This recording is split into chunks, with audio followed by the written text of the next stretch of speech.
Chapter 6, Fundamental Rights and Duties.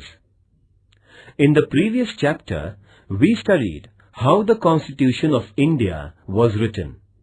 We also studied the main objectives of the Constitution. One way of ensuring that the objectives are achieved is to guarantee fundamental rights to the citizens. In this chapter, we shall study the rights included in the Constitution and why they are important. Introduction. Today, most countries, through their constitutions, grant rights to the citizens. The aim of such rights is to help in the all-round development of the people. Rights are necessary also for strengthening democracy. The fundamental rights, therefore, constitute a very important part of a constitution. I thought that uprisings in Tunisia or Egypt took place because those governments did not accept people's rights.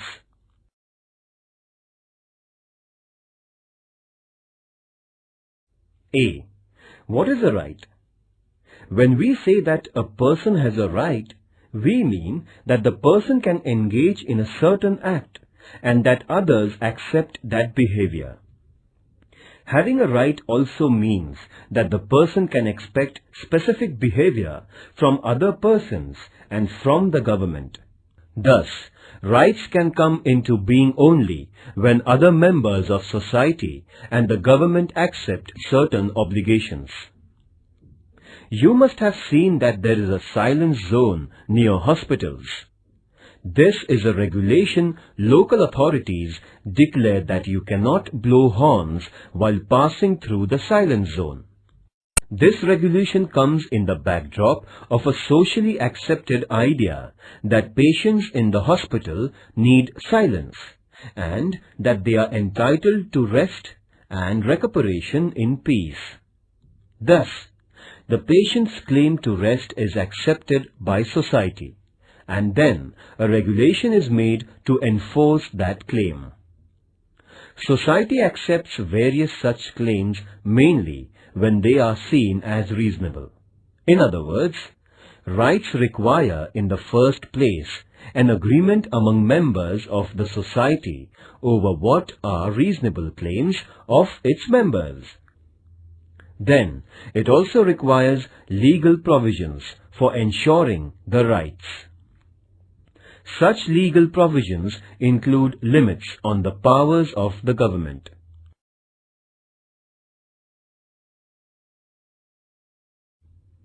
As you will learn later in Standard 10th, limits on the powers of government are seen as an important component of democracy. By agreeing to have limits on the government, a society ensures democratic government.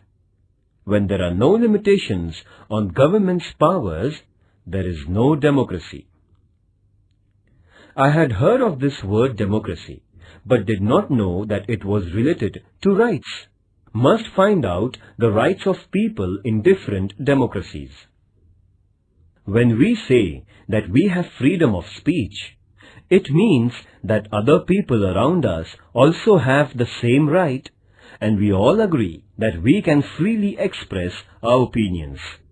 Then, there must also be legal provisions for protecting the freedom of speech. There must be provision that police or any other government officers cannot unnecessarily restrict our right to express our views. In this sense, rights imply limitations on the powers of the government. By granting rights to citizens, governments agree to limit their powers. Read newspapers of 1 week. List the new items that are against the government or critical of the government or some leaders. What would happen if the government said that you cannot publish any news that is against the government or cannot publish news items that criticize the government? By allowing publication of news opposed to it, the government accepts certain limitations. This is also known as freedom of the press. This freedom is part of a freedom of speech.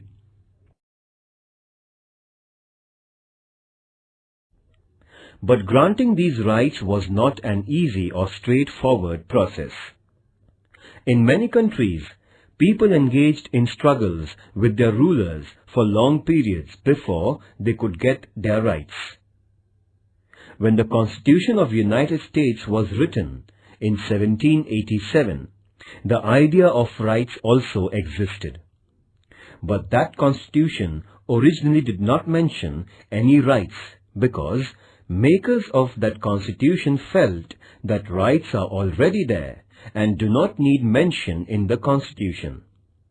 But on the demands of citizens, a Bill of Rights was subsequently included in the US Constitution, that is, in 1791. Since that time, it has become customary to include rights in the Constitution of a country.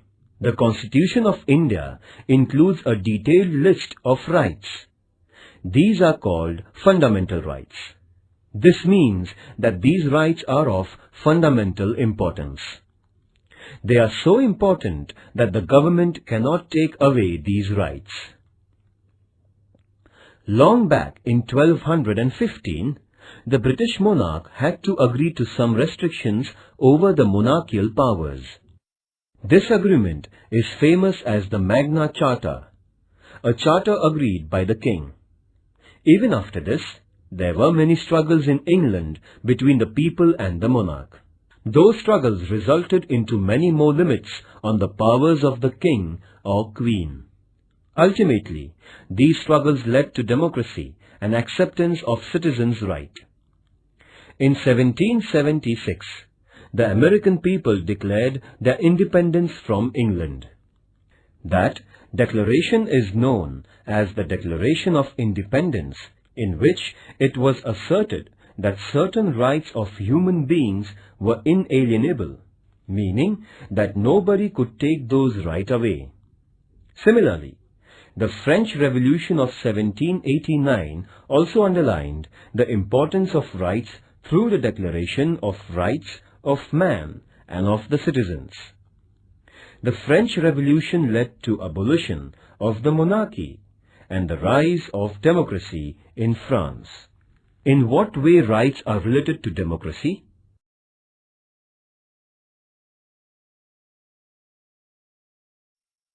Educational and cultural rights. India is full of diversity. People in a country speak different languages, follow different religions, adopt different cultural practices, and celebrate different festivals. This is possible only when we do not force people to give up their own cultural practices and adopt the culture of the majority. In every part of the country, some cultural or linguistic groups will be in a minority. Do they have to follow the culture of the majority? Freedom means that minorities should be free to adopt and practice their own culture. The Constitution has guaranteed such cultural diversity by protecting educational and cultural rights of minorities. A group belonging to language-based minority or religious minority will have the right to protect its culture and to form educational institutions.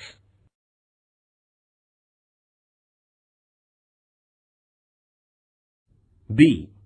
Are fundamental rights mentioned in Indian Constitution. Even before India became independent, our leaders were aware that a future India must respect rights of citizens and that there must be a guarantee of those rights. When India was under British rule, Motilal Nehru, who was president of an all-party committee, demanded that the government must adopt a Bill of Rights, that is, in 1928. Before Motilal Nehru, Lokmanya Tilak had declared that Swaraj was my birthright. And before Lokmanya Tilak, Mahatma Phule had recognized the importance of education and equality as rights of human beings. These ideas form the origin of our rights today in free India. There is a separate part of the Constitution of India where fundamental rights are mentioned. These fundamental rights include liberty, equality, right against exploitation, right to freedom of religion, cultural and educational rights, and right to constitutional remedy.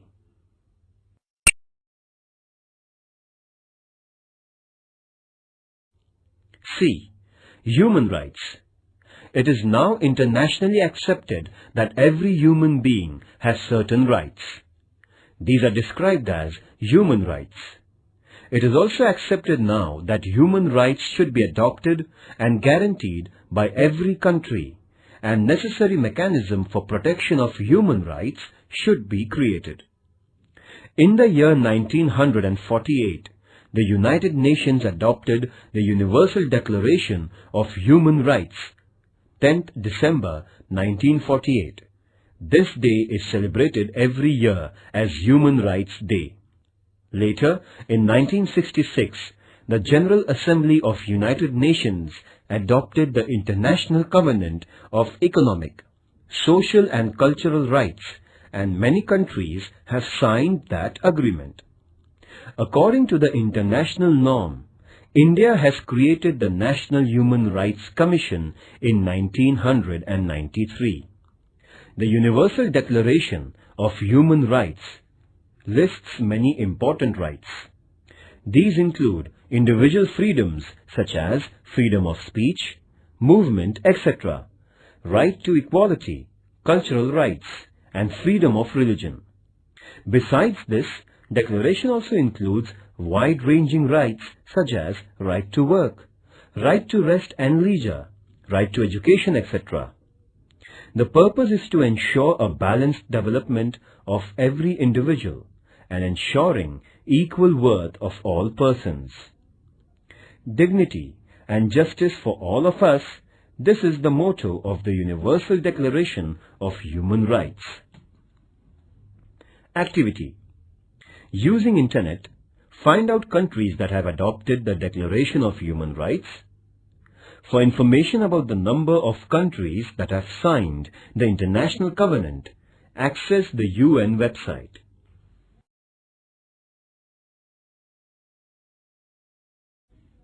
D. Citizens' duties. Why can't we have only rights and no duties?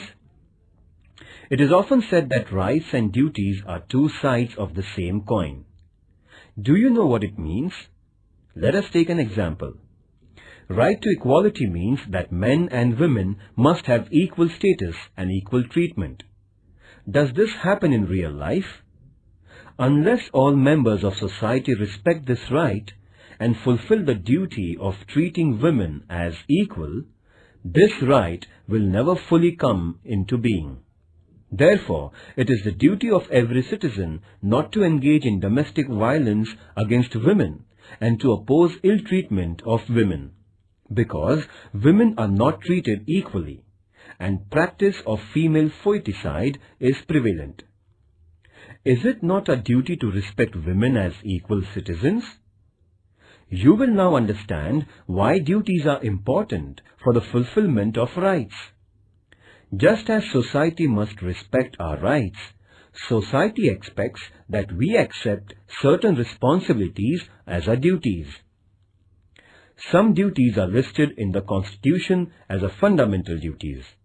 These include to respect the Constitution, to respect national flag and national anthem, to protect the country, to adopt a feeling of brotherhood towards all citizens of India, to protect the environment, to adopt a scientific approach, etc. Is there punishment if these duties are not performed? Ecological balance. Human beings are dependent on environment for air, water, trees and minerals. If we use these natural resources indiscriminately, that leads to environmental degradation. Our present generation may be happy to use as many trees as it can cut down, but what will happen to later generations?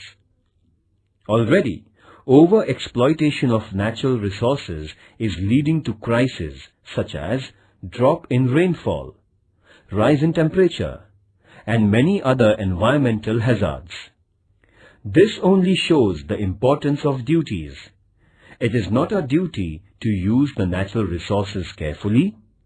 Think of others and think of our future generations. Activity. Obtain a copy of the Constitution of India and make a list of fundamental duties. Discuss in your class why these duties are important. I can now see the link between rights and duties. Unless we are bound by the duty to protect our environment, how can later generations enjoy the benefits of forests and fresh air and other natural resources?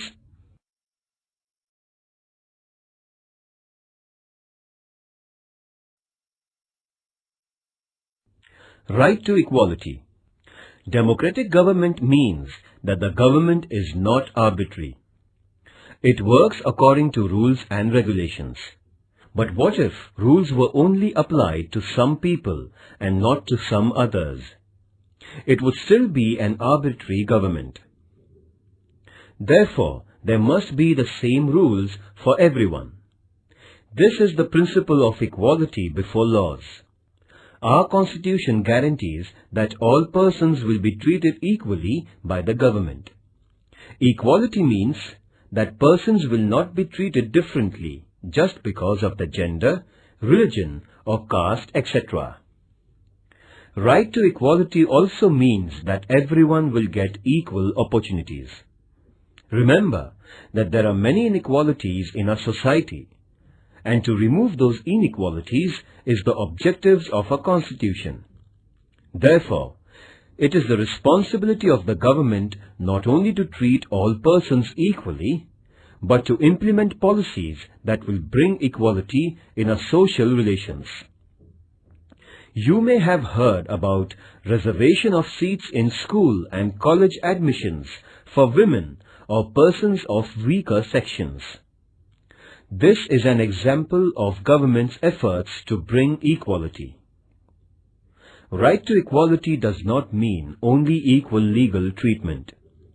It also means that groups which are backward and traditionally discriminated against must get the opportunity to develop themselves and become equal in the true sense. Thus, right to equality puts a responsibility on the government to remove injustice and inequality.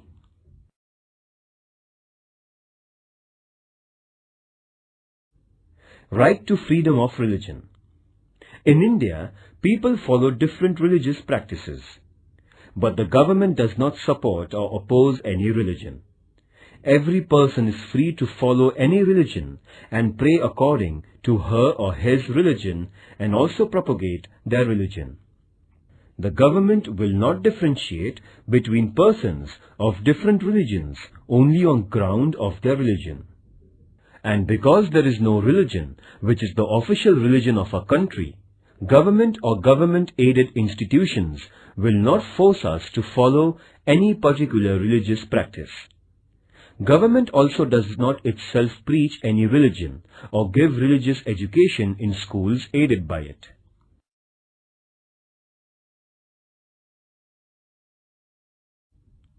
Right to information.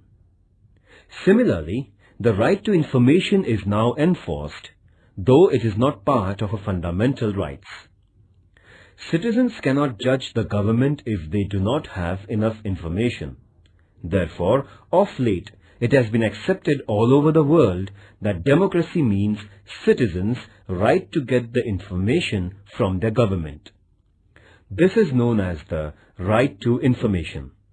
After the efforts of the senior social activist Anna Hazare and his followers, right to information was passed by the Government of India.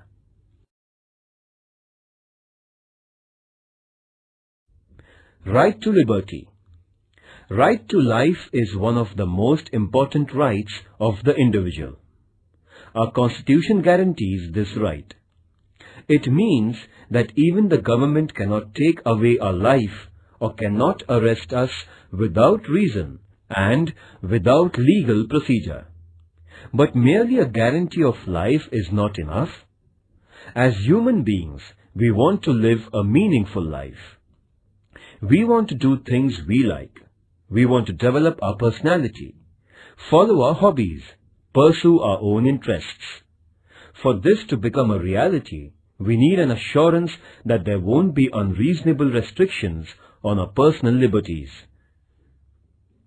Freedom of speech is one of the most important personal liberties.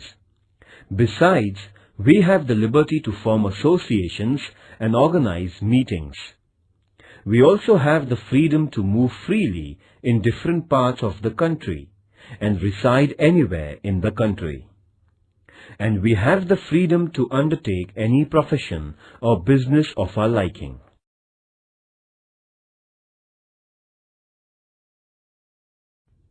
Right to constitutional protection. So far we listed the rights guaranteed by the Constitution. But what do we mean by guarantee? If our right is violated, we can go to the government for protection. But what will happen if some officer or the government itself violated or did not respect our rights? In such situation, we have the right to move the courts. This is also called as right to constitutional remedy. Court will decide if the government has wrongly interfered with our rights, and if so, ask the government not to do so. Judiciary is the protector of our rights. This provision makes our fundamental rights truly guaranteed. First, what is the importance of right to equality? Second, why is the right to constitutional remedy the most important right? Activity. Imagine we had right to liberty but not the right to equality. What would be the result?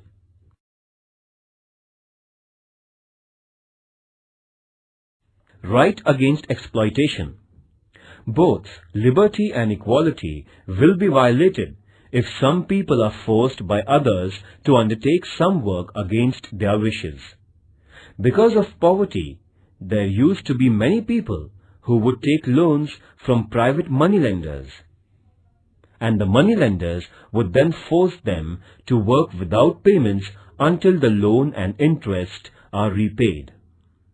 This practice was known as forced labor or wait. The Constitution has declared such practices as illegal. There will be no slavery in any form, and nobody will be treated as a bonded labor. Another fallout of poverty is that children from poor families are required to undertake work and earn money. As a result, children are sometimes employed in very hard and dangerous jobs, such as the job of making firecrackers. The Constitution has banned such practices because these involve exploitation of children. Children below the age of 14 years of age cannot be employed in hazardous jobs.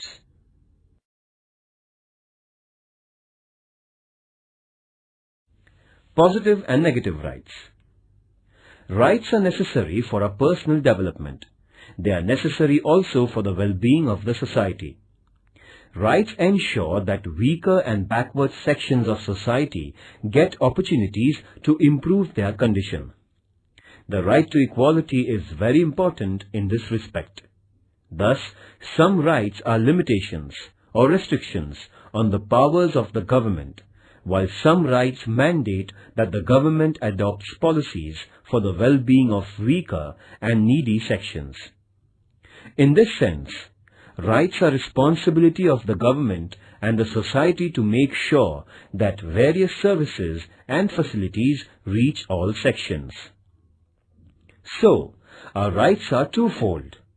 Some rights are restrictions on government, what the government cannot and should not be doing.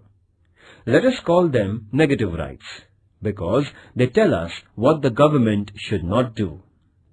On the other hand, some rights tell what the government should do. These are positive rights.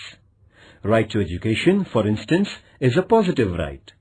On the other hand, freedom of speech is a negative right, meaning that it states that government cannot put unreasonable restrictions on a freedom of speech.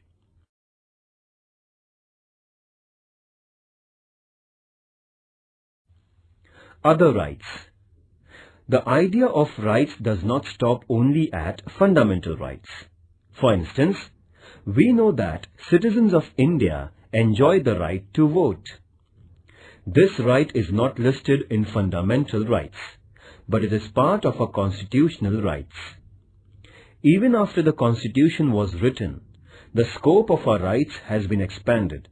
For example, we now have the right to education. Under this right, all children between the age of 6 and 14 are entitled to education. Activity. Collect the information about right to education. Discuss in your class the importance of right to education.